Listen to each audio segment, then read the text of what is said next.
Saudara, terima kasih Anda masih di Kompas Siang.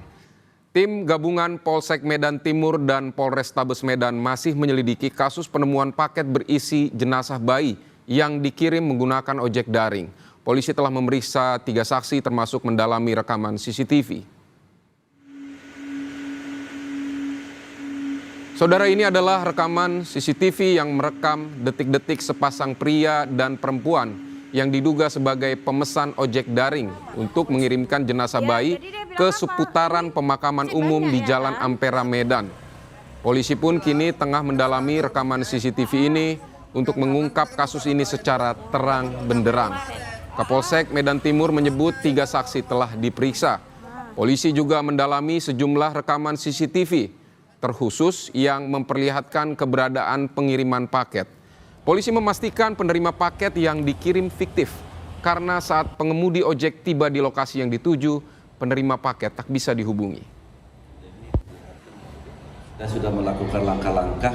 Yang pertama, kita sudah memeriksa saksi-saksi sebanyak 3 orang, termasuk Muhammad Yusuf sebagai ojol yang membawa bayi yang sudah meninggal.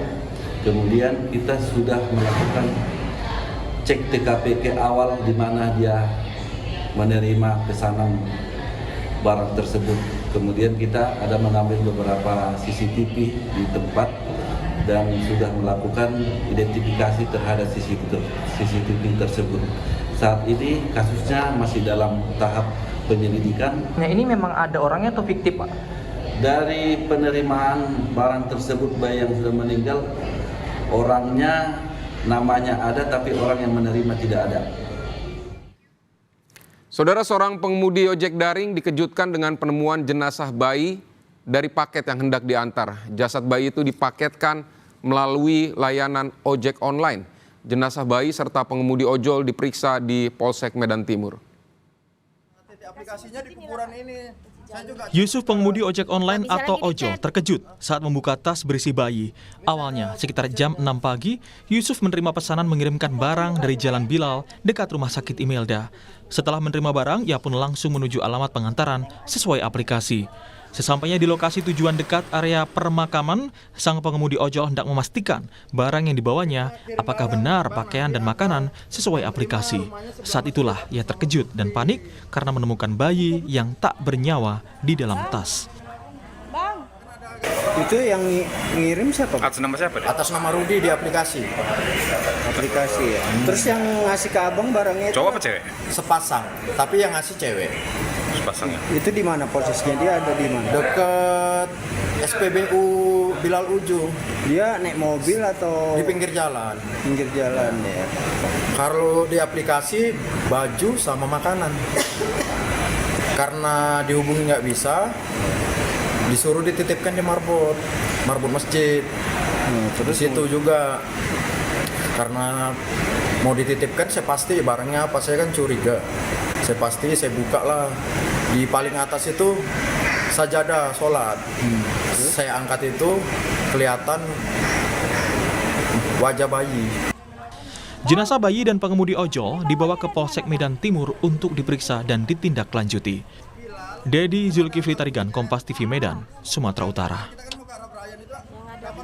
Saudara, untuk lebih lengkap soal kasus pengemudi ojol terima orderan paket berisi jenazah bayi, kita akan bergabung dengan Kapolrestabes Medan, Kombes Gideon Arif Setiawan, lewat sambungan Zoom. Selamat siang, Pak Kapolres. Selamat siang, Mas. Baik, Pak Kapolres, ini sejauh ini hasil dari pemeriksaan polisi terkait dengan orderan bayi ini, orderan ojol yang ternyata isinya jenazah bayi ini bagaimana, Pak?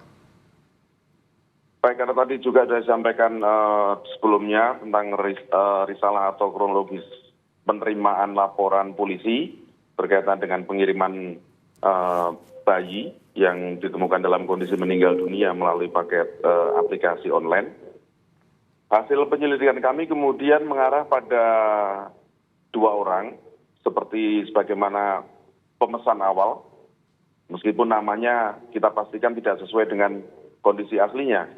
Tapi kemudian hari ini tadi kita mengamankan 1 orang atas nama NH, seorang perempuan, 12 Maret 2004 untuk kelahirannya. Dan yang bersangkutan mengakui bahwa anak atau bayi yang dititipkan lewat aplikasi online itu adalah anak yang bersangkutan. Dan dia sendiri yang memesan aplikasi online, kemudian memandu dari Gojek tadi untuk mengarah ke masjid atau tempat yang sudah ditentukan oleh yang bersangkutan. Baik Pak, tadi Bapak sudah bilang, sudah dilakukan, sudah mengamankan satu orang atas nama NH yang mengaku bahwa bayi itu adalah anaknya. Ada 2 orang di video CCTV yang terlihat ini. Satu lagi bagaimana Pak? Apakah masih dalam pengejaran atau seperti apa? Ya, satunya masih dalam upaya pengejaran yang kebetulan juga ada ikatan keluarga dengan yang bersangkutan. Jadi kakak kandung dari NH atas nama R yang sekarang masih dalam proses pengejaran kami. Baik, kakak kandung. Ini sejauh ini motif NH seperti apa Pak?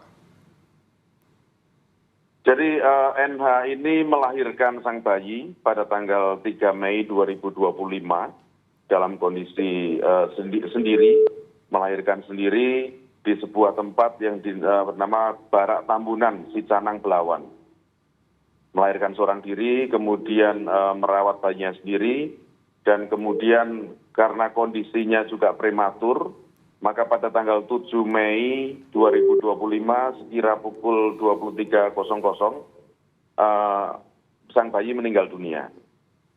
Kemudian karena sang bayi meninggal dunia pada tanggal 8 paginya, dibawalah oleh si NH tersebut dengan kakak kandungnya ke arah Medan Barat, yaitu di sekitar Pulau Brayan. Lalu paginya pada tanggal 8 Mei 2025 sekira pukul 06.14 yang bersangkutan kemudian memesan Gojek untuk tadi mengantar bayi yang sudah meninggal tadi ke dekat pekuburan. Baik Pak. Kalau bayinya ternyata dia melahirkan kemudian bayinya meninggal dunia, mengapa dia tidak menguburkannya secara wajar begitu Pak? Secara baik-baik? Ya, itu kemudian yang menjadi ranah penyidikan kami, dan kami juga harus memastikan apakah bayi ini meninggal karena sesuatu yang wajar atau karena sesuatu yang tidak wajar. Maka kami menunggu dari otopsi yang akan dilakukan oleh dokter forensik dari Rumah Sakit Bayangkara. Berarti sampai saat ini hasil pemeriksaan bayi seperti apa Pak? Sudah adakah dugaan penyebab dari kematian bayi ini? Belum. Kami belum mendapatkan hasil autopsi karena autopsi baru akan dilaksanakan pada hari Sabtu. Sabtu besok ini ya untuk pelaksanaan autopsi. Nanti hasilnya kami sampaikan lagi. Baik. Apa ancaman hukuman dari pelaku bila terbukti bersalah ini, Pak? Ada beberapa konstruksi hukum memang. Kami harus memastikan penyebab kematian dulu. Karena itu kami harus menunggu hasil otopsi.